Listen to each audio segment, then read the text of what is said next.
Imagine you are in a hospital. It's nighttime. The corridors are in silence. Only you can hear the intermittent sound of the machines that maintain patients alive. Suddenly, a shadow moves in her tail of the eye. It is not a doctor, not even a nurse. It's something else, something that shouldn't be there. Louise, a young doctor with a deep faith Christian, never thought that her vocation that would lead to confronting forces that challenged his understanding of the reality. When decided studying medicine, his goal was clear: to help heal, to save lives. But what he did not imagine was that his true battle would not be against the diseases of the body, but against something much darker. Since she was little, Louise had been different. She had a special sensitivity to perceive what others could not see. In his adolescence, that sensitivity became in visions, dreams where dark presences. They were trying to approach the most vulnerable. But he had considered that they were just imaginations, a product of his restless mind. Until he went to work in a hospital and he realized that his visions were more real than he had ever imagined. I had thought. It all began in his first year as a resident. He had heard stories from doctors and nurses about strange things that happened in the night shift. Patients who claimed to see figures in the corners of the room, whispers in corridors empty, objects that changed places without explanation. Louise used to dismiss such tales as mere superstitions, but her skepticism collapsed the first time he saw something with his own eyes. It was a night like any other, another. I was walking along the corridor of the intensive care unit when felt a chills run down his spine. Something in the atmosphere changed. The air became denser, the light seemed dimmer, and then it saw, next to the bed of a critically ill patient, there was a shadow. It had no defined shape, but its presence was unmistakable. It was tall, dark, and seemed to absorb the light in its path. Around, Louise stayed paralyzed. She wanted move, but its body did not respond. The shadow leaned toward the patient as if he were whispering something in his ear. The heart monitor began to beep with force. The patient, who until then had been unconscious, began to move restlessly, as if he were fighting something invisible. Louise felt his heart beat with force in the chest. He closed the eyes for a second, and in his mind only had a thought: Jesus, help me. When he opened them again, the shadow was gone. The patient stabilized a few moments later. That night changed her life. She couldn't ignore what she had seen, and she wasn't the only one. The days following he began to notice more things.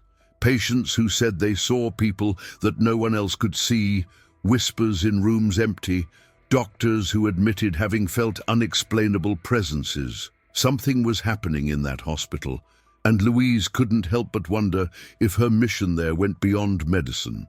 Since then, his life became in a quest to understand what was really happening. Why those entities seemed attracted to certain patients. Was it just their imagination, or was there a real spiritual battle taking place in the hospitals? He would soon discover that the reality was even more terrifying than ever had imagined. Since she was a child, I had felt that the world was more complex than most people believed. There was grown in a home Christian, surrounded by teachings about the faith, the good and evil, the angels and the demons. But he never thought he would get to see what the Bible described in a way so literal. The first time he had a vision about the spiritual battle in the hospitals, it was an experience that left a mark forever. Started his night shift as usual, touring the corridors, illuminated by the cold light of fluorescent lights. The night I was calm, until a heavy feeling settled in his chest. It was as if the air to its around would have become dense, difficult to breathe. While I was walking toward the emergency room, his vision began to blur for a few seconds. Then, everything changed. He found himself standing in the same hospital, but it was not the same place. The walls seemed darker, the lights they were blinking, and a strange smell impregnated the atmosphere like something burned. The sounds of the hospital continued there, but distorted, as if they came from very far away. When saw shadows. They were not simple plays of light. They were humanoid figures, dark and deformed, that moved between the beds of the patients. Some, they whispered in the ears of the sick. Others sat on their chests, as if they will steal the air. Louise felt a chills ran down his spine. He wanted move, but was paralyzed. In one of the beds, old man panted with difficulty. Its pale skin was covered in sweat, and his breathing was labored. Louise saw how one of those shadows leaned over him, with its outstretched hands touching his forehead. At that moment, the heart monitors began beeping frantically. The man began to convulse. Louise wanted to scream, but she couldn't make a sound. She could only watch as a nurse entered in a hurry in the royal room, oblivious to what was happening in that another plane. What happened after the left her terrified. Just when the shadow seemed to completely envelop the old man, his body relaxed. The heart monitor emitted a long beep. There was dead. The vision suddenly faded. Louise blinked and everything came back to normality. I was in the aisle from the hospital, with the heart racing, breathing raggedly. He looked towards the room and saw the doctors and nurses trying to revive the patient, but it was too late. That experience let in shock. For days, tried to convince himself that it had only been a dream awake, fruit of the stress and the tiredness. But I couldn't ignore the reality. What I had seen coincided too much with what really was there occurred. Tried talk with some colleagues about what he had experienced, but they looked with skepticism. They are imaginations, Louise, they said. Sometimes he brain plays tricks on us when we are tired. But in his background, I knew it wasn't like that. However, there was one person who didn't look with disbelief, a nurse, older, with a face tanned by the years of experience, that took aside one night after listening his history. With a low and cautious voice, he said, "You are not the first thing he sees here. There's something stalking the dying, something that feeds on their fear and its despair." Louise felt a chills run through his body. I wasn't crazy. I wasn't imagining things. Something real was happening in that hospital, and that was for the first time he understood that his fight there would not only be against illnesses and physical ailments, but against something much more deeper, something that the science could not explain. After that vision, Louise began to notice things that happened before unnoticed. It was as if a door would have been invisible open and now could see what the most people couldn't. But the worst part was the feeling of helplessness, of not knowing how to face it. One of the scariest nights happened when was in your turn in the intensive care unit. There was a patient in critical condition, a middle-aged man who had joined after a serious traffic accident. His prognosis was not good. He was connected to a respirator in an induced coma, and the doctors had many hopes that he would wake up. Louise walked past her room frequently, checking on their status. Everything seemed calm, until on one of those rounds, something changed. He felt a pressure in the chest, a feeling strange, as if the air had become denser. It stopped in the door and looked inside the room. At first, everything seemed normal, but when fixed your view on the patient noticed something that did shudder. At the foot of the bed was a shadow. It was tall, taller than any human being, and its shape was inconsistent, as if it were made of black smoke. I didn't have face, but Louise clearly felt that there was watching. The fear, the paralyzed for a moment, but her instinct forced him to react. He gave a pass forward, and in a desperate impulse, he murmured a prayer. In the moment he mentioned name of Jesus, the shadow seemed shudder. For a brief moment her form distorted, as if something was affecting, but it didn't go away. Louise felt that she should do more. He took a breath, and with all his might, authority he could muster, he said in a low but firm voice, "In the name of Jesus Christ, I command you to leave." The reaction was immediately. The shadow shrank and disappeared as if it had never been there. The air in the room, it seemed, become lighter. Louise was left in shock. He looked at the patient and noticed that his breathing seemed more stable. A few hours later, the monitors indicated a slight improvement in your status. That night confirmed its worst suspicions. Something was wrong, stalking patients in moments of vulnerability, something that could not be explained by the science. From that moment on, Louise began to observe more carefully. She discovered a disturbing pattern. Those who were in a critical condition often spoke of having seen shadows before dying. Some, they described figures at the foot of their beds. Others, they assured hear voices in the darkness. What once seemed like simple delusions of dying patients now, they charged a new meaning. Louise knew she couldn't sit back and do nothing, but what he still didn't understand was why these presences seemed more active in certain cases, with certain patients in particular, and take long a lot and discover that in some cases, the presence of these entities was not accidental, but rather someone that was calling. Louise would never forget that night. It was unlike another experience that I had had until then. It was not an elderly patient in his deathbed, nor of an adult with a terminal illness. This time, the victim was a girl of just 1 year old, year and 9 months. There was admitted to the hospital after a sudden fever and unexplained seizures. Doctors could not determine the exact cause of his condition, but his condition was serious.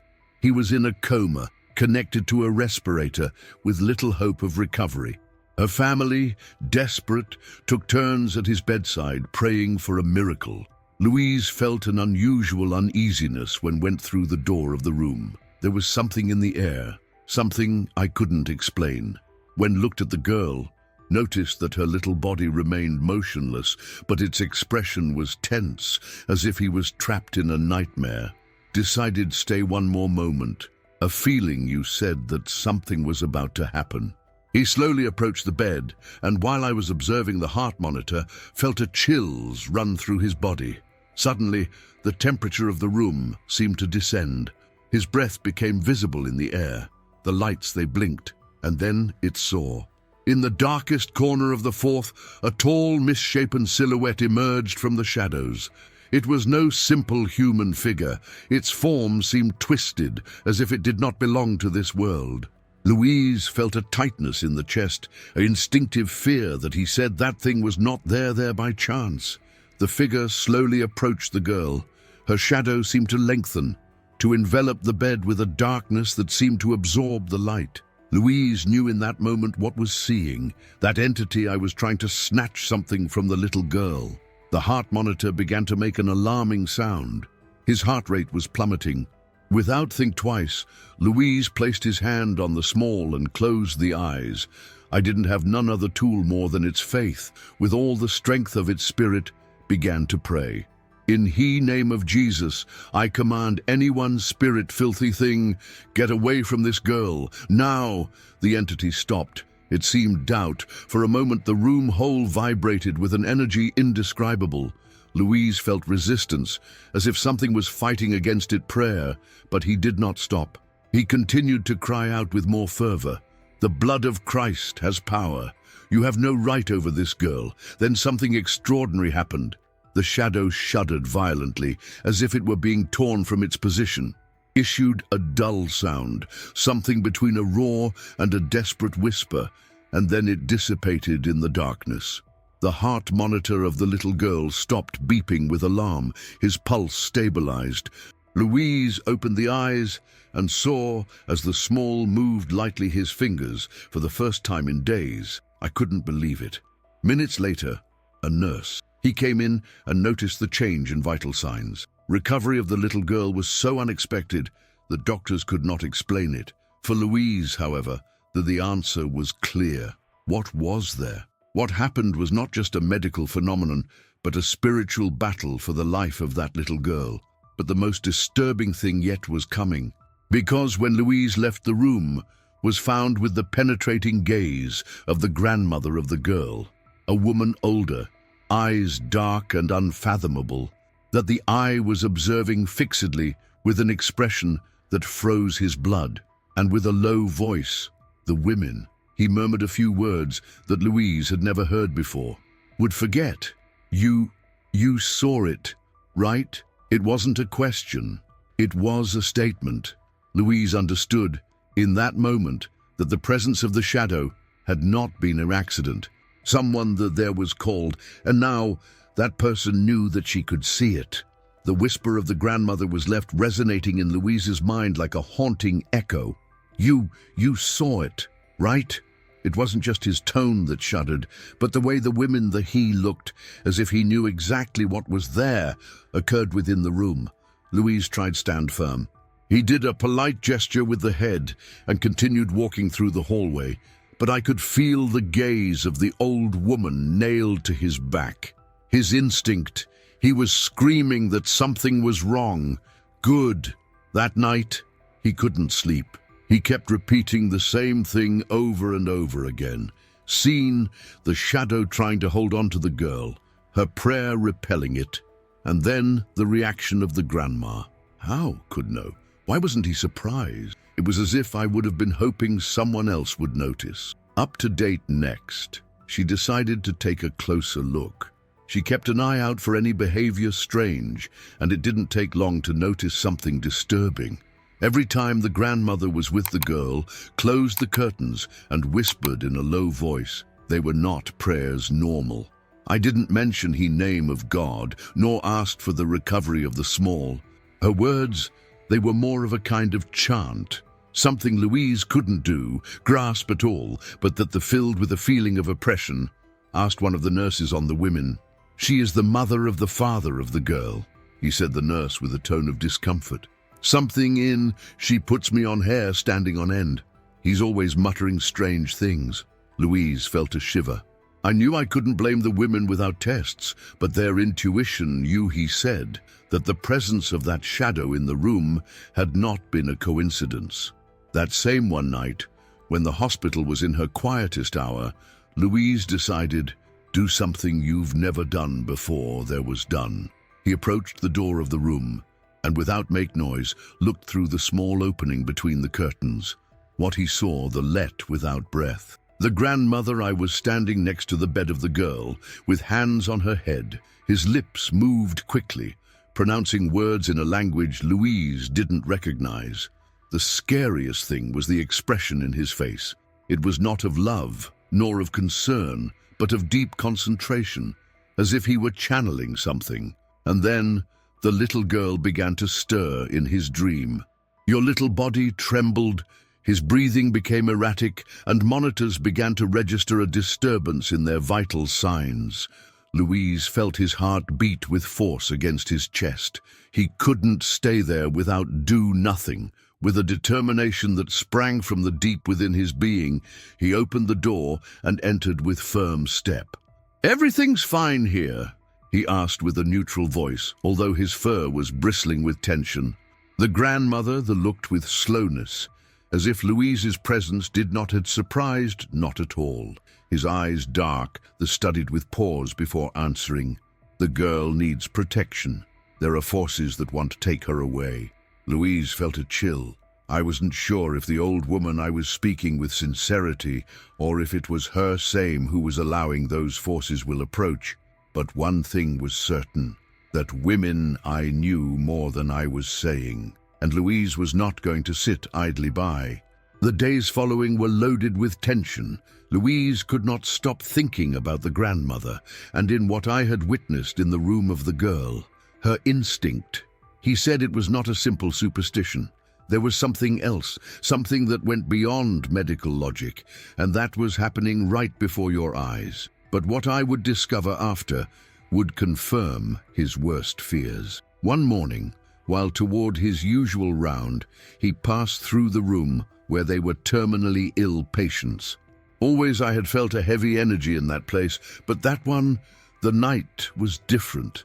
The air was colder than usual, and a feeling of discomfort you traveled the back. I was walking with caution. When turning the corner, he saw a figure leaning over a patient's bed. At first, he thought it was a nurse checking vital signs, but something in the posture of that person did stop. He didn't seem to be doing it. A medical procedure. He stayed in the gloom of the hallway, watching silently. It was so when it saw with clarity. The woman, a nurse of the night shift. I was drawing something in he ground, next to the patient's bed. His movements, They were slow and precise, as if following a specific pattern. Louise felt a chill when I realized that it was not a simple scribble. They were symbols, strange and intertwined, as if they formed a kind of seal. The patient, a man elderly in critical condition, breathing with difficulty. Suddenly his body shook as if it were suffering a nightmare. Louise saw as the nurse he was muttering something under his breath. The air in the room, it seemed become denser. Louise knew she had to do something. Think twice, turned on the flashlight of your phone and pointed toward the women. "What are you doing?" he asked, firmly. The nurse was startled, and for a second Louise saw he panic in his face. Then, with a disturbing calm, he straightened up and looked with an expression empty. "I was just praying for him," she replied, her voice devoid of emotion. Louise looked. He ground. The symbols continued there, drawn with what appeared to be chalk. They were not crosses nor religious signs that she recognized. They were something else, something that shouldn't be in a hospital. "That's not a prayer," Louise said, feeling her heart beat with force. The nurse noticed in silence for a few seconds. Then, without saying nothing more, he picked up his notebook, came out of the room, and disappeared into the aisle. Louise stood still, trying to process what he had just witnessed. He approached the patient's bed and saw that his breathing followed being irregular. Without thinking about it, he leaned over him and began to pray silently, asking protection. A few minutes later, the monitor showed a slight improvement in their vital signs. That was the moment Louise understood that the hospital was not just a place of physical healing, it was also a spiritual battlefield. And some people, within that same hospital, they were collaborating with forces that did not seek to heal, but to destroy. But the most terrifying question was, how many more were involved? Louise could no longer ignore what was happening in the hospital. I knew that some people inside those same walls were involved in something dark, something that put in endangering the most vulnerable patients. But he was not willing to sit back and do nothing.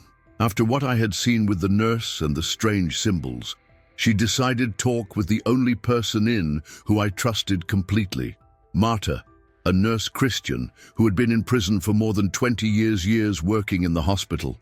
Marta, I'm listening in silence as Louise recounted everything she had witnessed. When ended, the women, he sighed deeply and nodded with the head. "You are not the first in noticing these things," he said in a low voice. "There is something in here that is not of God. And if we want to face it, there is only a path, the prayer." That same one night, they decided to do something that no one else in the hospital had tried. They would meet in the intensive care room and would pray for the patients, asking the God's protection over them. At 3 in the morning, when the corridors were empty and the hospital immersed in silence, Louise and Marta met in the ICU. They held hands and began to pray quietly. "Lord, cover this place with your light. Drive away every presence that does not come from you." While prayed, Louise felt a change in the atmosphere. It was as if a pressure invisible became present, as if something was trying to resist, but they did not stop. Marta raised the voice with more strength. "We rebuke all darkness in the name of Jesus." In that moment, a strange sound traveled the room. It was a murmur, a whisper that seemed to come out of nowhere. Louise felt a shiver ran down his spine, but he didn't let it to frighten. They continued praying more intensely. And then something happened that never happened before would forget. One of the monitors began to sound frantically. The patient who minutes before was on the verge of death showed a sudden improvement in their vital signs. Louise and Marta looked at each other with disbelief. "It's God," Marta whispered with tears in her eyes. The eyes, but at that moment something else happened. Hallway. A shadow passed quickly, as if something had happened, fled the room. Louise felt his heart beat with force, knew what that meant. Something had been expelled from that place. That night frame, a before and a then for Louise. She understood that the prayer was not only an act of faith, but a real weapon in the spiritual battle. From that moment on, every time I went into a shift, I prayed, in silence for every patient he cared for. He knew he couldn't stop all the evil that was lurking in the hospital, but also I knew that with God on my side, I would be alone in the fight. After everything she had been through, Louise understood that her role in the hospital was going far beyond medicine. Not only was he there to treat physical illnesses, but also to fight for the souls of those who were on the brink of death. The experiences that had faced them marked me deeply. I had seen shadows stalking the most vulnerable. I had felt the oppression of forces that could not explain with the science, and had witnessed the power of prayer to reverse situations that seemed impossible. But what most impacted was to give oneself. She realized that she was not the only one who had noticed these phenomena. Other doctors and nurses also had felt strange presences. Some preferred ignore them, others they attributed to fatigue or stress. But Louise knew the truth. The hospitals, they were more than just healing centers. They were also spiritual battlefields. The history of the little girl in a coma, the old woman who looked like know the secrets of the hidden world, the nurse who performed rituals in the darkness. Everything pointed to a reality that majority refused to accept. Over time, Louise learned to strengthen her spirit. I knew I couldn't confront these entities with simple human courage. I needed to be anchored in his faith, protect yourself with prayer, and staying alert. Today, the message to the world is clear. Evil does not always manifest itself in obvious ways. Sometimes it hides in the desperation of the sick, in the whispers of those who they pretend help, in the shadows of places where no one's suspicion. But also, there is a truth unbreakable. God's light is stronger than any darkness, and those who cling to their faith never will be defenseless. Now I ask you, have you ever felt that there is something beyond what we can see? Have you had unexplainable experiences in hospitals or other places where life and death are so close? Leave me your comment and share this video with who need listen to this story. And remember, in the spiritual battle, the faith, it is always our best defense.